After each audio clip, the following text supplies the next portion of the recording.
Welcome to This Explainer. Today, we're diving deep into some absolute mechanical marvels.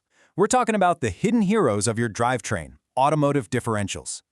Whether you're just commuting to work, carving up a racetrack, or out there climbing over massive boulders, there is a brilliant piece of engineering working tirelessly beneath your vehicle. It keeps you moving safely, efficiently, and smoothly.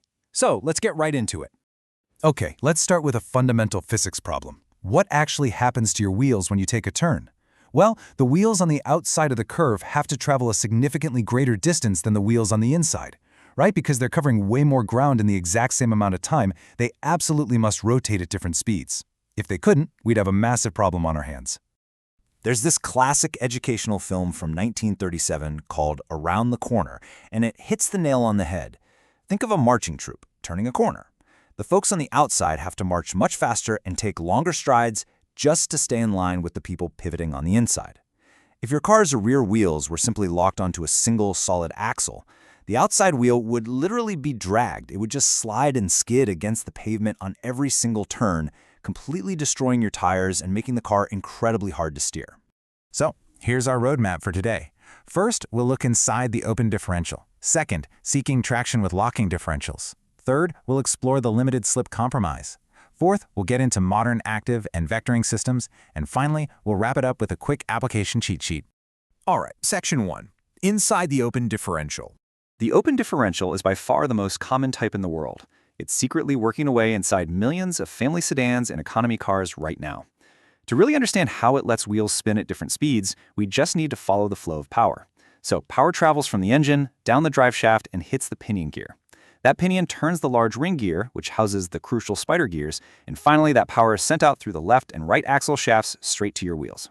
Now look right at the center of the system. Those are these spider gears. They are the absolute heart of the open differential. Think of them like a mechanical balance scale. When you're driving straight, everything rotates together as one solid unit. But the second you turn, these spider gears begin to walk around the side gears. This divides the torque equally while allowing the left and right wheels to rotate completely independently of each other.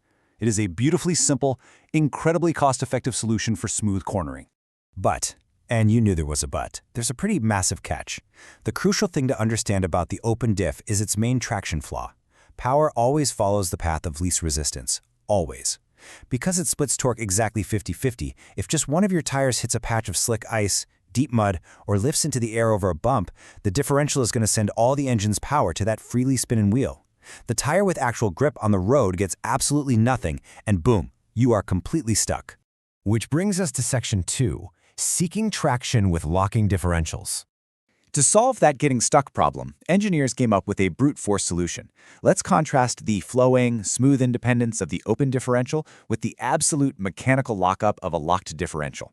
A locker does exactly what it sounds like. It completely overrides those spider gears, forcing both the left and right wheels to spin at the exact same speed, creating a fixed axle.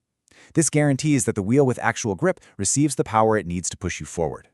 If we crack one of these open, like an electronic locker, you can see how it works. Using an electromagnet, internal clutch packs, or sometimes a pneumatic air system, you can just push a button on your dashboard and physically bind these internal gears together. We're talking in under half a second.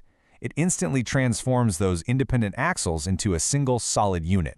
And out on the dirt and rocks, a rear locking differential alone solves like 80 to 90% of your off-road traction problems. If a tire lifts in the air over a massive boulder, no problem. The grounded tire still gets full power. But, and this is a really big but, you absolutely cannot use a locked differential on paved, twisty roads. Because it forces both wheels to spin at the same speed, cornering on pavement causes severe driveline binding. Your axles will literally twist up with pent-up energy until the tires forcefully skip and drag. That causes extreme wear and can even snap your mechanical components right in half. So, moving on to Section 3, the limited slip compromise. If open diffs leave you stranded in the snow and locked diffs break your axles on the pavement, what are everyday drivers and sports car owners supposed to do? Enter the limited slip differential, or LSD. They do exactly what the name implies.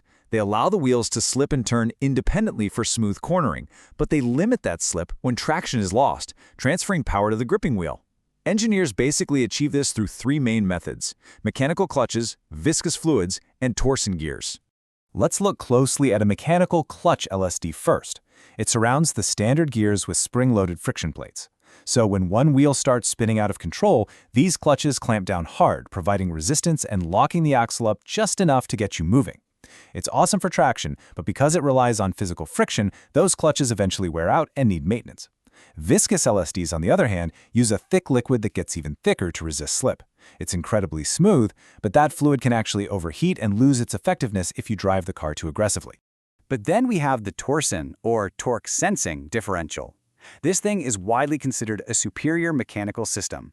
Instead of relying on wearing clutches or fluids that overheat, it uses a brilliant, continuous mesh of worm gears. It instantly reacts to changing road conditions, directing torque to the wheel with grip the exact microsecond a speed difference is detected. It is lightning fast and practically maintenance-free. Truly an engineering masterpiece. Next up, Section 4, Active and Vectoring Systems. Now we're making the leap from passive mechanical systems to fully active electronic ones. Active differentials use onboard computers and sensors that constantly read your throttle position, steering angle, and even the road surface to electronically squeeze clutch packs together in real time. This creates a truly dynamic, hyper-performance driving experience. It gives drivers immense stability and power precisely when and where they need it. And this all builds into the ultimate evolution, the torque vectoring differential, or TVD.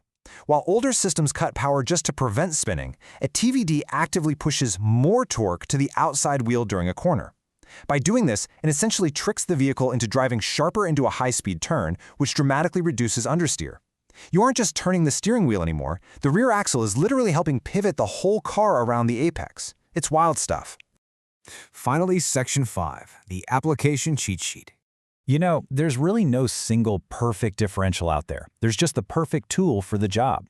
If you're daily driving to the grocery store, the open differential is going to give you the smoothest, cheapest cornering. Building a rock crawler, you want the brute force, maximum traction of a locked diff. For a good mix of street performance and bad weather handling, an LSD or torsion is absolutely your best bet. And if you're out there chasing lap times on a track, well, the extreme agility of a torque vectoring system is pretty much unmatched. So, as we wrap up this explainer, I want to leave you with one final thought. The next time you hop in your car, hit a winding back road, or pull out of your driveway in the snow, take a second to ask yourself, which of these mechanical heroes is secretly working beneath my chassis right now? Because without them, let's be real, we'd all just be dragging our wheels. Thanks so much for joining me on this deep dive into drivetrain mechanics, and keep exploring the incredible engineering all around you.